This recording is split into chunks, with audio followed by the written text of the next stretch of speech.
Howdy, folks. It's my pleasure to be here, but I feel I have to stop and make a slight correction. You see, I don't think of myself, nor am I a liberal politician. I need to come clean.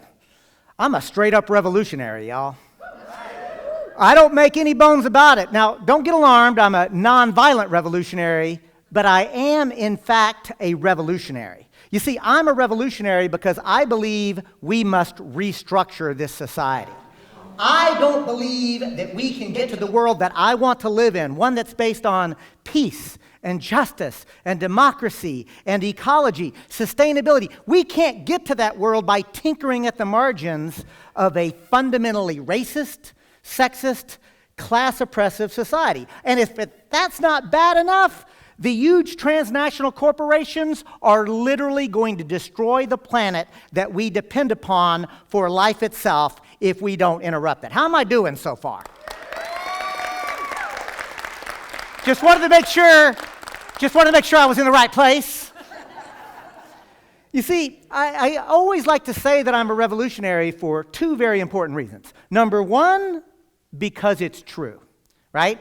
And I think that we are living in a historic moment today where the ecological, political, and social crisis, or really multiple crises, are coming together so fast that we are literally experiencing the beginning stages of collapse.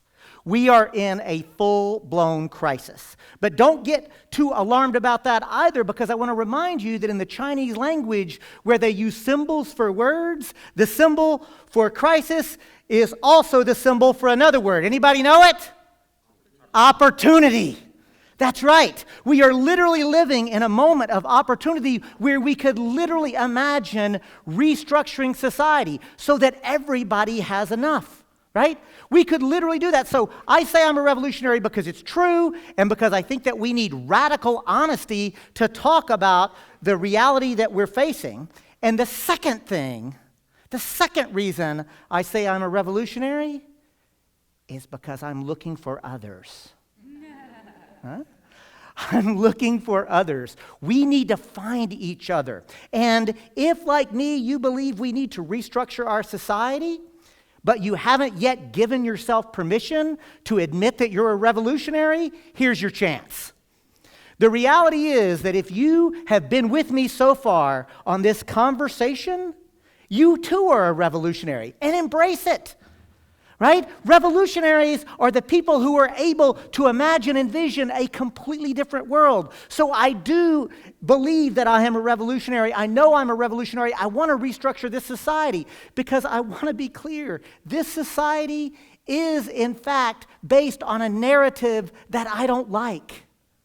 It is fundamentally about white supremacy, imperialism, patriarchy, and empire. See, that's the meta-context of reality. It's the narrative that is told over and over again because, you know what, we don't actually understand the world through facts. We understand the world through the stories that we tell each other. And stories that are told over and over again become the narrative, the cultural paradigm, the frame of reality. Well, I'm here to tell you that the narrative that human beings are fundamentally selfish, that we are exploitive, that we are oppressive, that we have to dominate and exercise power over, I don't think that's true. And you know what? Biologists tell us it's not true as well. They tell us that we would not even evolved as a species if we had not actually collaborated with one another, if we had not been willing to cooperate together. In fact, that is our birthright. And if you haven't yet read The Chalice and the Blade by Riane Eisler, there's a freebie for you. It's a fantastic book that actually changed the way I sort of thought about things. So I know that we don't have to be power over, dominator, selfish, exploitive, oppressive. But that's how our society operates. And you know why? Because our systems incentivize them. You see, I think it's worth actually saying out loud, I don't believe that human beings are angelic nor demonic, right? I think that most of us will basically replicate the society that we're living in, and most of us will tend to do the things that our social systems and structures incentivize. And you know what's really, really wrong is that our society is incentivizing exploitation, oppression, commodification, right? Instead of love, compassion, kindness, and generosity. And don't you think that we ought to talk about love more often in politics?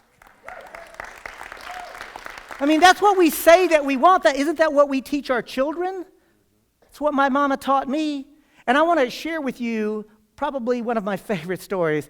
Those of you who know me know I'm not embarrassed about it. I'm a mama's boy. I really am. I love my mama. I am who I am in large part because of her. And I will never forget an early memory. I was maybe 4 or 5 years old, and I was arguing over a toy with my brother and my cousin. It was a little toy car, right? And I remember, so we're yelling, and if any of you have ever had little boys, you can imagine the yelling and the screaming, the anguish over that little toy. And I remember that Mama came in because we're little kids on the floor. And you know what I remember? I remember she got down with us. She got down on the floor with us, and she put her hands on us. And first, she just calmed us down, right? And she gave us love. She let us know everything was going to be all right. And then she very calmly just said, hey, look, what's going on? Oh, a toy. I know y'all like this toy. But you know, we've learned to count, remember? So let's do it together. There's 1, there's 2, there's 3. And the toy, there's only one toy. Oh, no. Well, you could share it one at a time. But then she looked around and said, oh, my goodness, but look at all these toys I've seen you play with before. And she just brought them into the circle, one by one. And there were so many toys by the time she was through. And she said, you see, kids, all you have to do is share. All you have to do is share. And you know what? As a 4-year-old boy, that made sense to me. It made sense to me then, and it makes sense to me now. All we have to do is share, and we can literally create a new world. Well, I am here standing before you to tell you that I am beginning to work with others in this community and across this country and even the globe to begin to transition our society and our very economics into a solidarity economics model. We aim to prove that we can get all of our needs met, live a rich, fulfilling life without exploiting or oppressing anyone, without allowing anybody to exploit or oppress us, and to be able to do it in an ecologically sustainable manner. That, folks, is Cooperation Humboldt. I want to invite you to the website cooperationhumboldt.org or cooperationhumboldt.com. Either one will get you to us. And what you'll see is our vision of how to actually do that. What we've done is begun to identify and inventory different sectors of society: food, housing, shelter, art and culture, finance, childcare, the different sectors of society, and to say what is already happening in the manner of a solidarity economy that's not exploitive or oppressive or destructive, that's already happening now. Because anything that's already happening, we want to amplify it, we want to lift it up, we want to compete with it. Why would we? That's great, because there's so much of that already beginning to happen right now. And we don't want to compete with that. We want to say thumbs up and let other people know that it's happening. But we also know already from this process that there are many gaps. Like, for example, I'll just take food, right? We know that in the food production and distribution system, we have fantastic community-supported agriculture. There's a community land trust.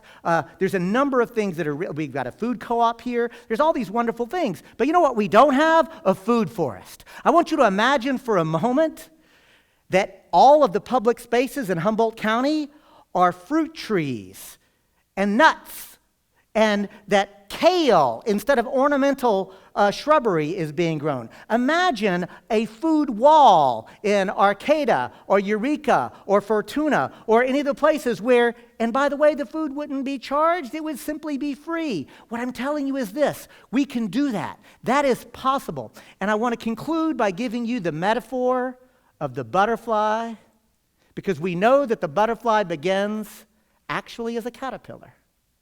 How does that happen? Scientists tell us that actually within the DNA of the caterpillar is actually a new recipe, new ideas. They're called imaginal cells. And literally within the caterpillar is an imagination, a new blueprint for what that organism will be. And in fact, it sows the death of the caterpillar. And it spins the cocoon, it goes in the chrysalis stage, and then those imaginal cells begin to move around and they look for each other. They find each other. They say, I'm actually a butterfly. Are you? Oh, you're a butterfly too. And they begin to coagulate. They begin to cohere together. And then it's amazing because then they say, we're butterflies, but I'm a wing. Oh, you're a thorax. I think the thoraxes are down there. Oh, you're a leg. They're way over here. Oh, a wing too. I'm a wing too. And they literally begin to recreate that organism.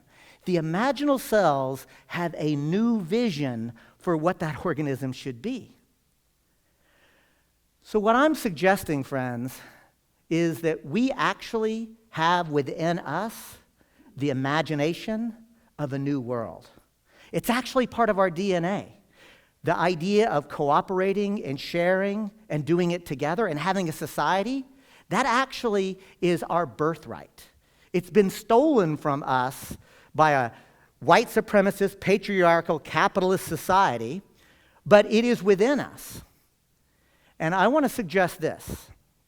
That new world, it's not just in our imagination and in our heads. It's not just in our hearts and our desires.